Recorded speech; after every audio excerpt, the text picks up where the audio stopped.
The auctioneer dropped the gavel at $50, and the laugh that came from the back of the yard was the kind of laugh a man practices in a mirror when he wants the whole town to hear him. It rolled across the folding chairs and the pickup beds and the little pyramid of coffee cups on the pavement, and it landed on the shoulders of an old man in a work cap who did not turn around. He only stepped forward, folded his paper number in half, and reached into the front pocket of his Chambori shirt.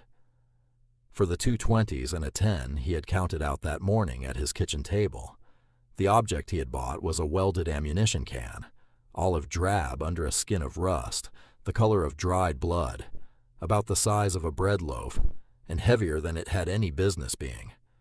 The lid was not hinged anymore. Someone had run a bead of weld all the way around the seam, then run a second bead over the first, and then, for good measure, tacked a strip of 1/4-inch plate across the top and welded that down too.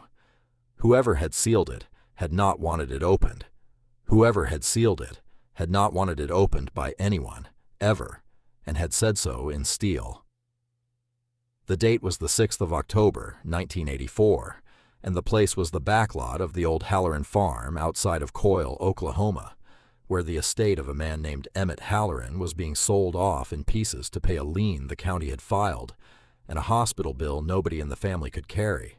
There were tractors going for scrap prices and a walnut sideboard going for less than the crate it had shipped in, and there was a card table of odds and ends nobody wanted, and on that card table, near the end of the afternoon, the auctioneer had held up the welded can and said, "What am I bid on this curiosity, folks?" And the only hand that had gone up belonged to the old man in the chambray shirt. His name was Harlan Beck, and he was 71 years old that October, lean the way a fence post is lean, stooped at the shoulders from 49 years of bending over a bench, with a face that looked like a creek bed in a dry summer, all channels and shadow. His hands were the part of him a stranger noticed last and remembered longest.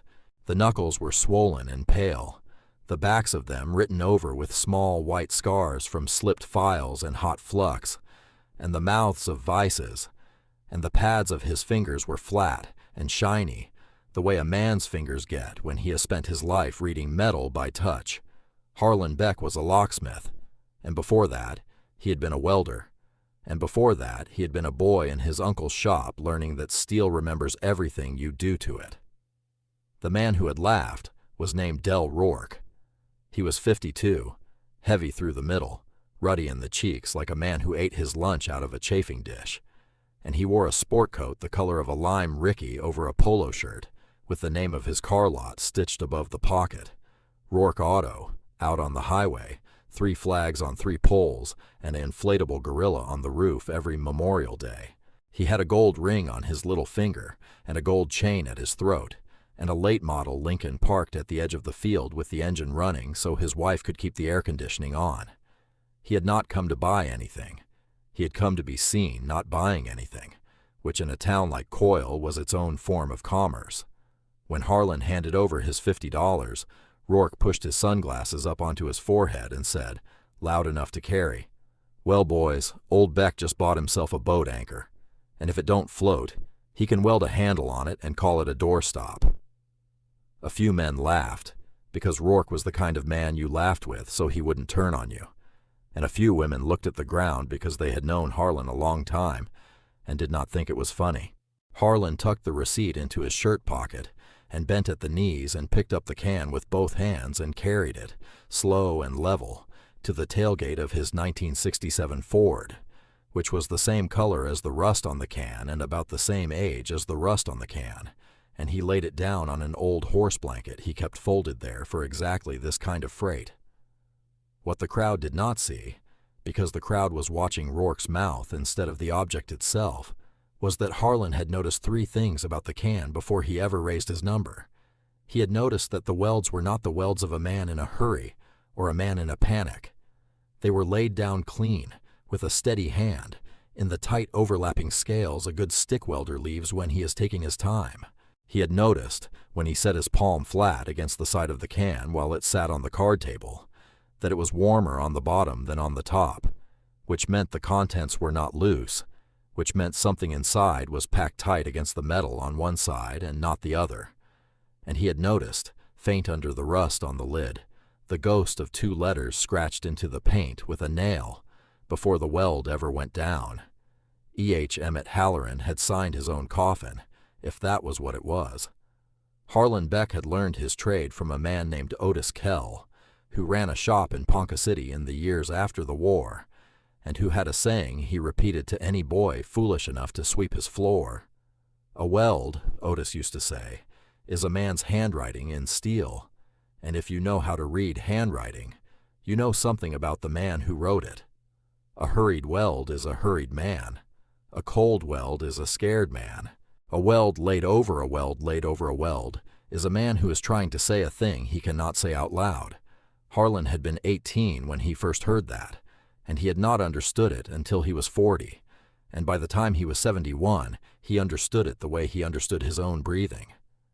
He drove home slow that afternoon, out past the water tower and the shuttered Rexall and the little stone Methodist church where his wife Mary was buried under a granite marker.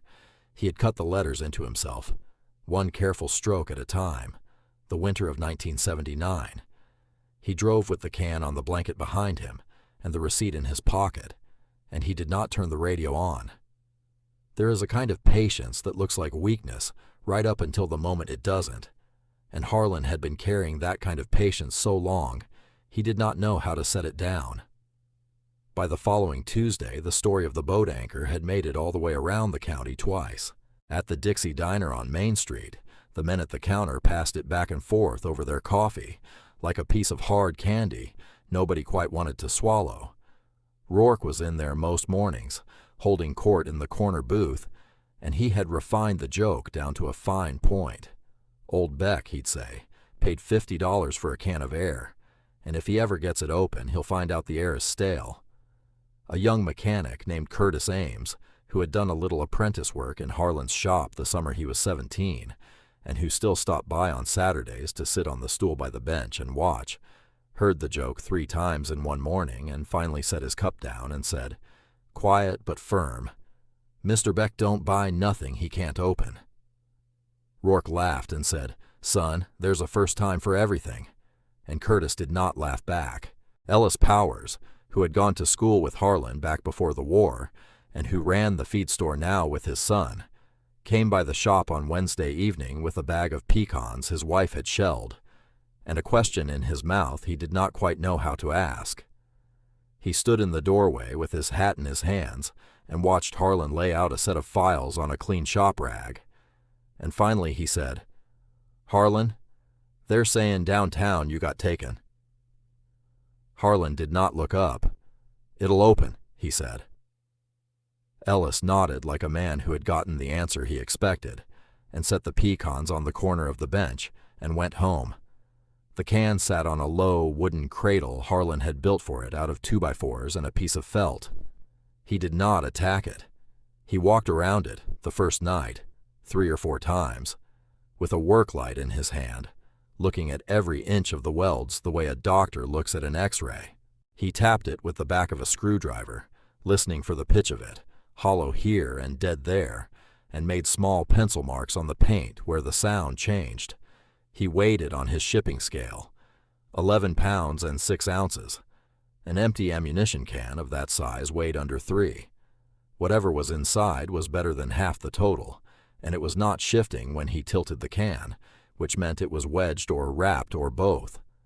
While the can sat on its cradle and Harlan sat in his chair and looked at it, the story of Emmett Howerin was sitting in the ground out at the Coyle Cemetery, and it had been sitting there since 1971. Emmett had been a wheat farmer and a good one, quiet in the way Harlan was quiet, married to a woman named Ruth, who had died young of a bad heart in 1962, and left him with one daughter, Alma, who was 12 at the time.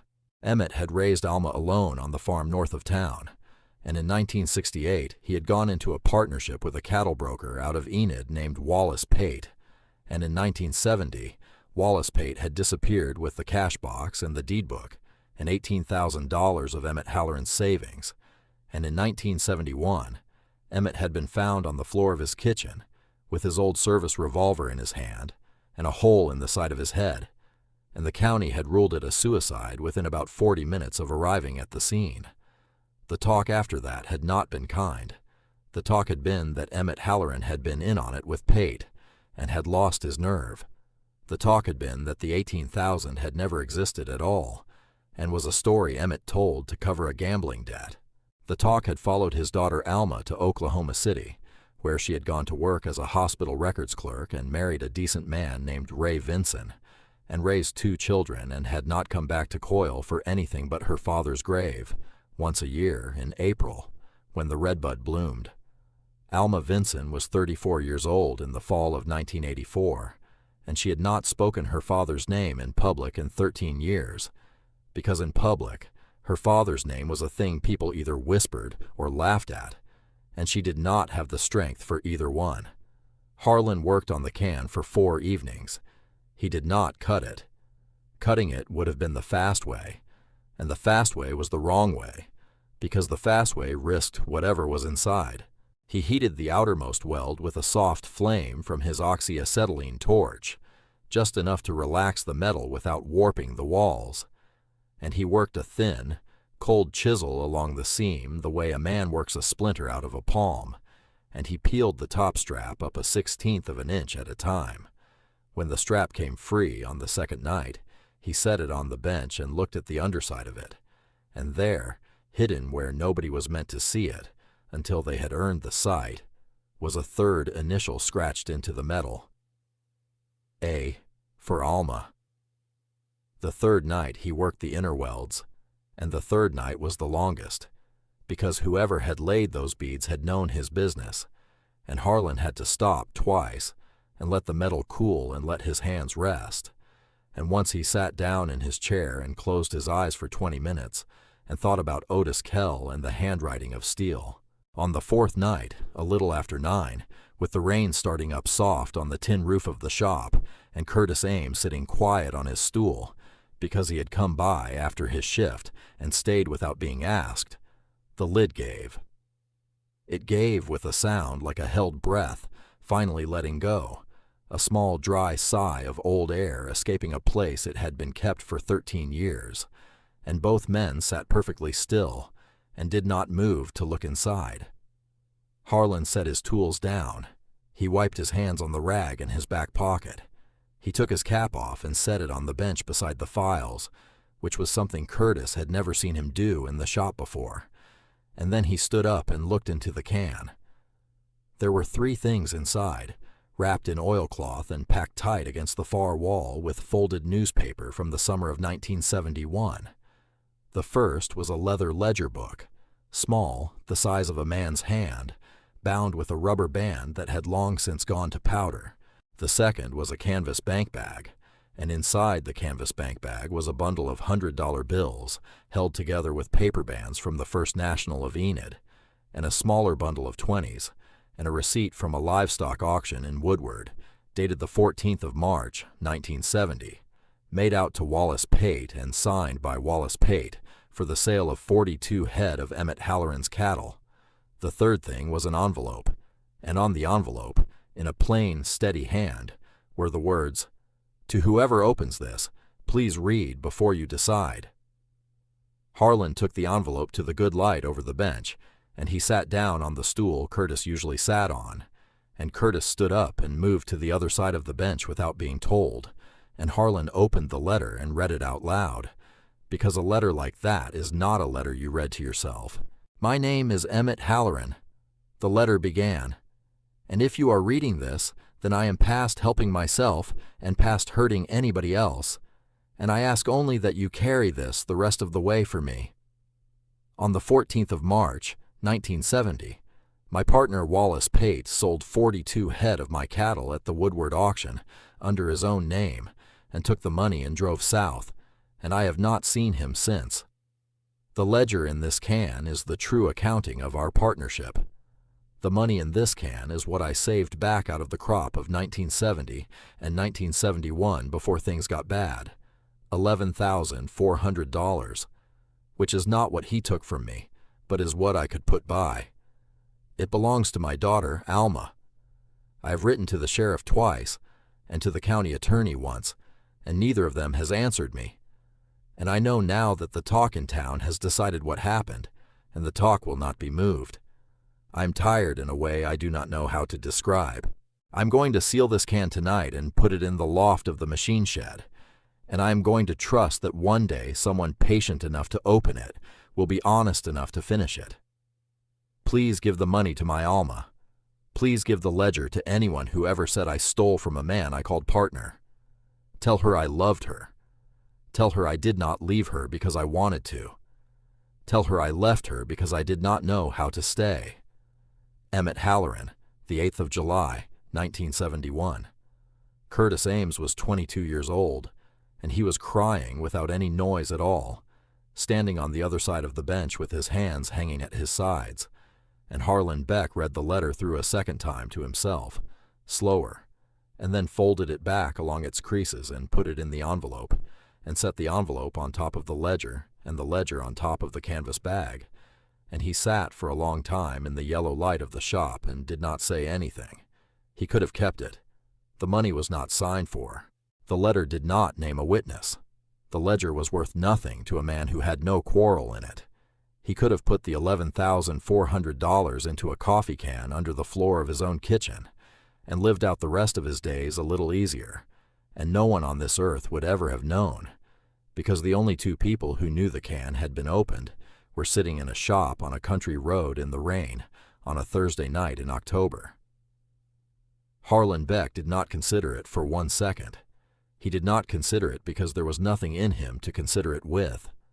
Otis Kell had not raised him that way, and Mary had not married him that way, and 71 years of laying his hands on other people's locks and other people's doors and other people's secrets had left him with a rule so simple it did not need thinking about.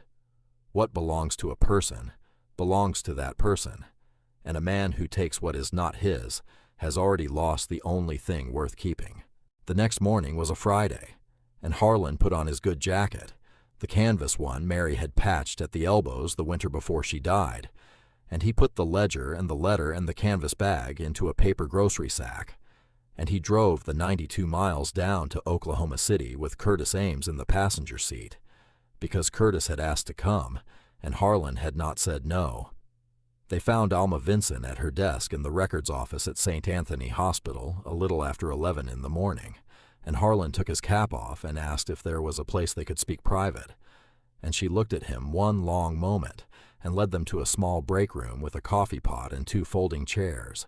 Harlan set the paper sack on the table between them, and he said, "Ma'am, my name is Harlan Beck, and I am a locksmith out of Coyle, and I bought a welded can out of your father's estate 2 weeks ago Saturday for $50, and I opened it Thursday night, and I am here because your father asked me to be."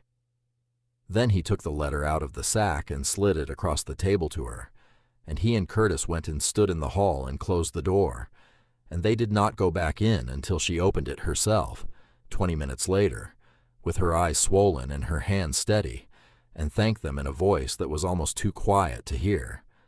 The ledger went to the county attorney the following Monday. Wallace Pate had been living in a suburb of Houston, under a name that was almost but not quite his own, and by the spring of 1985 he was in a courtroom in Enid, and by the summer he was in a cell at McAllister. The county coroner reopened the file on Emmett Howerin on the strength of the letter and the powder pattern nobody had bothered to look at in 1971, and by the fall of 1985 the ruling had been quietly changed from suicide to undetermined, which was as close to justice as a dead man was going to get out of a county that had already made up its mind. Alma Vinson took the $11,400 and put a marker on her father's grave that said, "Emmett Howerin, 1919 to 1971. He was an honest man," and she came back to Coyle 4 times a year after that instead of once.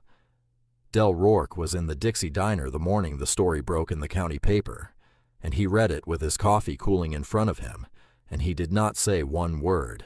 He did not say one word the next morning either, and by the end of the month he had stopped holding court in the corner booth, and by the following spring the inflatable gorilla was gone from the roof of the lot, and by 1987 the lot was closed, and Rourke had moved down to a suburb of Dallas where nobody had heard the story yet, and where, presumably, he found a new corner booth. The town did not miss him the way it had pretended it would. The welded can itself went, at Alma Vinson's request, into a glass case in the front hallway of the Coyle Public Library, with the lid propped open beside it, and a small typed card explaining what it had held, and who had sealed it, and who had opened it, though the card did not use Harlan Beck's name because Harlan had asked that it not.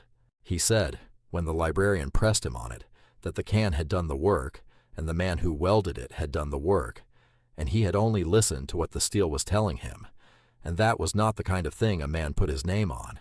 On a warm evening in June of 1985, after the library had closed and the parking lot was empty except for the janitor's station wagon, Harlan Beck parked his old Ford across the street and walked over and stood on the sidewalk and looked in through the front window at the case in the hallway.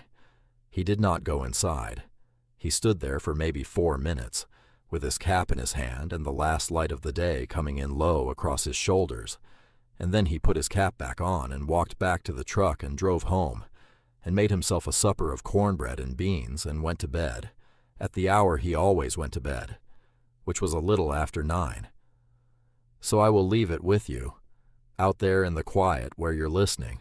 If you had been the one to carry that welded can home in the back of an old truck on a cold October afternoon, and if you had opened it 4 nights later in the yellow light of your own shop, and if you had found $11,400 in a canvas bag and a letter from a dead man, asking a favor of whoever came next, would you have driven the 92 miles the next morning to a hospital records office and set a paper sack on a breakroom table? Or would you have kept a little of it back for yourself, just a little, just enough that no one would ever know?